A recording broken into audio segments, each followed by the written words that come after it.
Highs நஜசோனா. இன்னைக்கு நம்ம எத பத்தி பார்க்க போறோம் அப்படின்னு பார்த்தீங்கன்னா, திருப்புவனம் காவல்துறை அதிகாரிகள் வந்து அஜித் குமார அடிச்சு கொன்ன வழக்குல பல தலைவர்கள் வந்து கண்டனம் தெரிவிச்சிட்டு இருக்காங்க. இந்த நிலையில தாவேகா தலைவர் விஜயண்ணா வந்து கண்டனம் தெரிவிச்சிருக்காங்க. இதுல ஹைலைட்டான விஷயம் என்ன அப்படின்னு பார்த்தீங்கன்னா, அதாவது இந்த சம்பவத்தை பண்ணது தமிழ்நாடு போலீஸ் அதிகாரிகள் தான். ஆனா இத விசாரிக்கிறதுக்கு தமிழ்நாட்டு போலீஸ் அதிகாரிகிட்டயே குடுத்தோம்னா, அவங்க இந்த கேஸ் அவங்களுக்கு சாதகமா அமைச்சுக்கிடுவாங்க அப்படின்னு வந்து சொல்லியிருக்காங்க. அது மட்டும் இல்லாம, அண்ணா பல்கலைக்கழகத்துல பாதிக்கப்பட்ட பெண்ணுக்கு எப்படி விசாரணை நடத்தி தீர்ப்பு வாங்கி குடுத்தீங்களோ, அதே மாதிரி இந்த அஜித் குமார் பையனுக்கு வந்து தீர்ப்பு வழங்கணும் அப்படின்னு வந்து தளபதி விஜய் அண்ணா வந்து ஸ்ட்ராங்கா சொல்லியிருக்கிறாங்க. அது மட்டும் இல்லாம, இன்னும் ஒரு சில கருத்துக்கள வந்து முன் வச்சிருக்காங்க. அதுல எப்படி என்னதான் சொல்லியிருந்தாங்க, இதெல்லாம் பத்தி தான் முழுக்க முழுக்க இந்த வீடியோல பார்க்க போறோம். இந்த வீடியோக்குள்ள போறதுக்கு முன்னாடி இந்த வீடியோ பத்தின கருத்து ஏதாவது உங்களுக்கு இருந்துச்சுன்னா கமெண்ட்ல தெரிவிங்க. ஏன்னா உங்களுடைய கமெண்ட்டை பார்த்துட்டு நாங்க நெக்ஸ்ட் வீடியோ பெஸ்ட்டா எடுக்கிறதுக்கு யூஸ்ஃபுல்லா இருக்கும். வாங்க வீடியோக்குள்ள போய் பார்த்து தெரிஞ்சுக்கலாம். ஃபர்ஸ்ட் என்ன சொல்லிருக்காங்க அப்படின்னு பார்த்தீங்கன்னா, திருப்புவனம் அஜித் குமார் காவல் மரண வழக்கில் உயர் நீதிமன்ற நேரடி கண்காணிப்பில் சிறப்பு புலனாய்வு குழு அமைத்து விசாரணை நடத்தி விரைந்து தீர்ப்பு வழங்க வேண்டும் அப்படின்னு வந்து சொல்லியிருக்கிறாங்க. அடுத்தால என்ன சொல்லிருக்காங்க அப்படின்னு பார்த்தீங்கன்னா, அஜித்குமார் காவல் மரண வழக்கில் மக்கள் மனதில் பல்வேறு கேள்விகள் எழுகின்றன. எந்த அளவிற்கு கொடூரமாக மனிதாபிமானம் அறவே அற்று சாமானியருக்கு அநீதி இழைக்கும் அறமற்ற துறையாக தமிழக உள்துறை அமைச்சர் திரு மு.க.ஸ்டாலின் அவர்களது நேரடி கண்காணிப்பில் இயங்கும் காவல்துறை நடந்து கொள்கிறது என்பதை இந்த சம்பவம் வெளிச்சம் போட்டு காட்டுகிறது. தமிழக அரசு முதலின் குற்றவாளிகளை காப்பாற்ற முயன்றது. தமிழக வெற்றி கழகம் உள்ளிட்ட பல்வேறு அரசியல் கட்சிகளின் அழுத்தத்திற்கு பிறகு உயர்நீதிமன்றத்துக்கு மதுரை கிளை தலையீட்டிற்கு பிறகும் தான் காவல்துறை தனது நடவடிக்கைகளை தொடங்கியதே என்பதே நாடறியும். தமிழ்நாடு பொறுத்தவரைக்குமே நம்ம மு.க.ஸ்டாலின் ஐயா அவர்களின் கீழே தான் இந்த காவல்துறை டிபார்ட்மெண்ட் வந்து இயங்கிட்டு இருக்குது. இப்படி இருக்க சூழ்நிலையில தளபதி விஜய் என்ன சொல்ல வராங்க அப்படின்னு பாத்தீங்கன்னா, ஆரம்ப காலகட்டத்துல வந்து இந்த காவல்துறைகள் வந்து சரியா செயல்படலையும், இப்போ டிவிகே மாதிரி மத்த பல கட்சிகள் வந்து ஒரு சம்பவத்தை குறித்து ரொம்ப ஃபோர்ஸ் பண்ணி இது பண்ணும்போது தான் அவங்க வந்து ஆக்ஷன் எடுக்கிறாங்க அப்படிங்கிறது மாதிரி தளபதி விஜயனா சொல்லியிருக்கிறாங்க. அடுத்ததா தளபதி விஜயனா என்ன சொல்லியிருக்காங்க அப்படின்னு பார்த்தீங்கன்னா, இந்த ஆட்சியின் போது நடந்த பல்வேறு காவல் மரண வழக்குகளில் தற்போதைய நிலை என்ன? அவ்வழக்குகளின் குற்றம் சாட்டப்பட்டவர்கள் அனைவர்கள் மீது கொலை வழக்கு பதியப்பட்டு பாதிக்கப்பட்டவர்களுக்கு உரிய நிதியை இந்த அரசு பெற்று தந்துள்ளதா? கடந்த 4 ஆண்டுகளில் 24 பேர் காவல் நிலையத்தில் மரணம் அடைந்திருப்பதாக உயர்நீதிமன்ற மதுரை கிளை நீதியரசர்கள் அதிருப்தி தெரிவித்துள்ள நிலையில், அந்த 24 பேரின் மரணம் தொடர்பாக வெள்ளை அறிக்கையை தமிழ்நாடு உள்துறை அமைச்சர் உடனடியாக வெளியிட வேண்டும் அப்படிங்கிற மாதிரி தளபதி விஜயனா சொல்லியிருக்காங்க. அதாவது தளபதி விஜயனா இதுக்கு என்ன சொல்ல வராங்க அப்படின்னு பார்த்தீங்கன்னா, கடந்த 4 வருஷம் அதாவது திமுக ஆட்சி காலத்துல வந்து கிட்டத்தட்ட காவலர்களால் அடிச்சு 24 பேர் உயிரிழந்திருக்கிறாங்க. சரியா? அந்த 24 பேர் வந்து எதுக்கு இறந்திருக்காங்க? என்ன காரணத்தினால? அதுக்குள்ள வெள்ளை அறிக்கைய வெளியிடுறதுக்கு கேக்குறாங்க. சரியா? அதாவது வெள்ளை அறிக்கை என்ன அப்படின்னு பார்த்தீங்கன்னா, அந்த 24 பேர் காவலர்களால் அடிச்சு கொல்லப்பட்டிருந்தல, அவங்க எதுக்கு இறந்தாங்க? என்ன காரணத்தினால? அதனுடைய டீட்டெயில வந்து வெள்ளை அறிக்கை மூலமா வெளியிடணும் அப்படின்னு வந்து யார்கிட்ட சொல்றாங்க அப்படின்னு பார்த்தீங்கன்னா, தமிழ்நாடு உள்துறை அமைச்சரகம் உடனடியாக இது வந்து வெளியிட வேண்டும் அப்படிங்கிறது மாதிரி தளபதி விஜயன்னா அவங்களுடைய கோரிக்கையை வெளியிட்டிருக்கிறாங்க.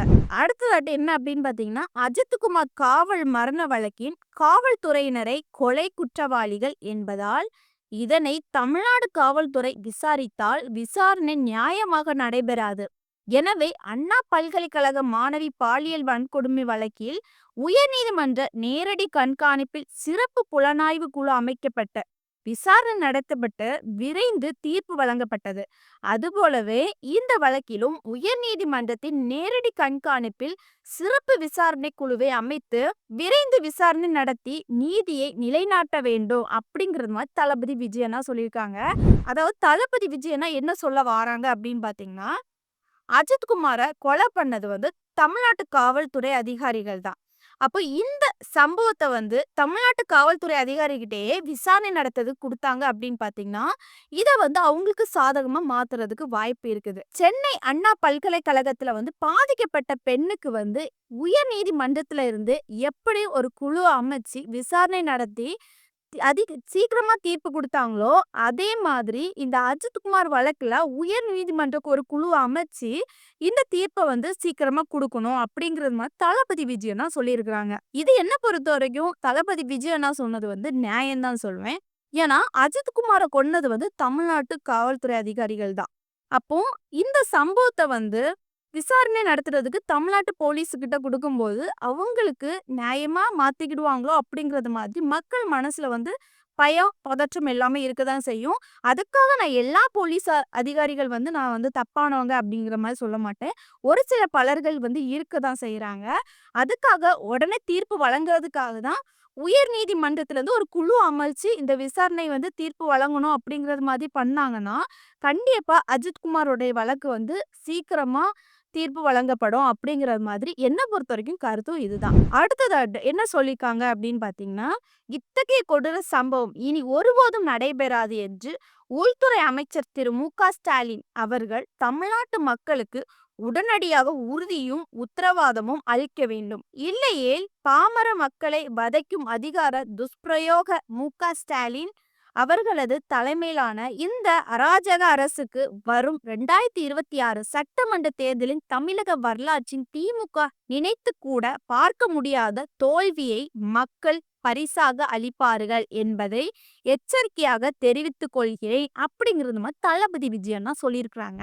அதாவது சிம்பிளா சொல்லணும் அப்படின்னு பாத்தீங்கன்னா, தளபதி விஜய் அண்ணா இதை என்ன சொல்ல வராங்கன்னா, இனி அஜித்குமார் கொடூரமா இறந்தாங்கல்ல, அதே மாதிரி இனிமேல் இந்த சம்பவம் நடக்கக்கூடாது அப்படிங்கிறது மாதிரி யார் சொல்லணும் அப்படின்னு பார்த்தீங்கன்னா, மு.க. ஸ்டாலின் ஐயா அவர்கள் வந்து மக்களுக்கு வந்து இனி இது நடக்காது இந்த சம்பவம் அப்படிங்கிறது மாதிரி ஒரு உறுதியையும் பதிலும் வந்து சொல்றதுக்கு தளபதி விஜய் அண்ணா சொல்லியிருக்காங்க. அப்படி சொல்லாவிட்டால் என்ன நடக்கும் அப்படின்னு பார்த்தீங்கன்னா, 2026ல இனி எலெக்ஷன் வரும்ல, அத மீன் பண்ணி தான் சொல்றாங்க. கண்டிப்பா மக்கள் வந்து நீங்க நெனச்சு பார்க்காத அளவுக்கு வந்து ஒரு பரிசு அளிக்கும் அப்படின்னு மாதிரி சொல்றாங்க. அது என்ன பரிசு அப்படின்னு பார்த்தீங்கன்னா, இதுவரைக்குமே திமுக காணாத தோல்வியை, அதாவது மிகப்பெரிய தோல்வியை காணும் அப்படிங்கிற மாதிரி தளபதி விஜய் அண்ணா சொல்லியிருக்கிறாங்க. தளபதி விஜய் அண்ணா இந்த அளவுக்கு ஒரு நல்ல ஐடியா தந்தது ஒரு நல்ல விஷயம் தான் நான் சொல்லுவேன். ஏன் அப்படின்னு பார்த்தீங்கன்னா, இப்போ அண்ணா பல்கலைக்கழகத்துல பாதிக்கப்பட்ட பெண்ணுக்கு வந்து உயர்நீதிமன்றத்துல இருந்து ஒரு குழுவ அமைச்சு என்ன பண்ணாங்கன்னா, சீக்கிரமா விசாரணை நடத்தி தண்டனையும் வாங்கி குடுத்தாங்க. சரியா? அதே மாதிரி உயர்நீதிமன்றத்துல ஒரு குழுவ அமைச்சு இந்த பையன் வழக்குல வந்து விசாரணை நடத்துனாங்க அப்படின்னு பார்த்தீங்கன்னா, இந்த பையனோட மரணத்துக்கு கண்டிப்பா ஒரு நல்ல தீர்ப்பு வந்து சீக்கிரமா வழங்கப்படும். கடந்த 4 வருஷத்துல காவல்துறையால் அடிச்சு மொத்தம் 24 பேர் இறந்திருக்காங்க. இது தளபதி விஜய் அண்ணா சொல்லும்போது எனக்கு கேட்கறதுக்கு அது ஷாக்கான வகையில இருக்குது. ஏன்னா அந்த அளவுக்கு நியூஸ் வந்து வெளிய வரல. எனக்கு என்ன பொறுத்த வரைக்கும் அந்த சாத்தான் கொலை விஷயத்துல அதுக்கு அப்புறத்துல இருந்து இந்த அஜித்குமாரோட விஷயம் தான் ஸ்ப்ரெட் ஆயிருக்குன்னு தான் சொல்லுவேன். இப்போ தளபதி விஜய் அண்ணா என்ன கேட்குறாங்க அப்படின்னு பார்த்தீங்கன்னா, இந்த 24 பேர் இறந்தாங்கல்ல, அந்த 24 பேர்த்தோட வெள்ளை அறிக்கை மூலமா உள்துறை அமைச்சகம் வந்து வெளியிடணும் அப்படிங்கிற மாதிரி சொல்றாங்க. இப்படி சொன்னது என்ன பொறுத்தவரைக்கும் ஒரு 100% வந்து நான் கரெக்ட் தான் சொல்லுவேன். அந்த 24 பேர் எதனால இறந்தாங்க? என்ன ரீசன்? அவங்களுக்கு என்ன வழக்கு வந்து பதிவு பண்ணப்பட்டது? இது எல்லாமே உடனடியாக அவங்க வந்து வெள்ளை அறிக்கை மூலமா தெரிவிக்கணும். ஏன்னா, இந்த விஷயத்த வந்து நம்ம மட்டும் இல்லங்க. மக்கள் எல்லாருமே தெரிஞ்சே ஆகணும். எதனால இந்த 24 பேர் இறந்தாங்க? அவங்க வந்து மக்களுக்கு இத காட்டணும்காகவே தளபதி விஜய் அண்ணா அவங்களுடைய கோரிக்கைய வெளிய வைக்கிறாங்க. இப்ப இத பத்தி இந்த வீடியோ பார்க்குற நீங்க என்ன நினைக்கிறீங்க? உங்களுடைய கருத்த கமெண்ட்ல தெரிவிங்க. நெக்ஸ்ட் வீடியோல சந்திக்கிறேன். பாய்.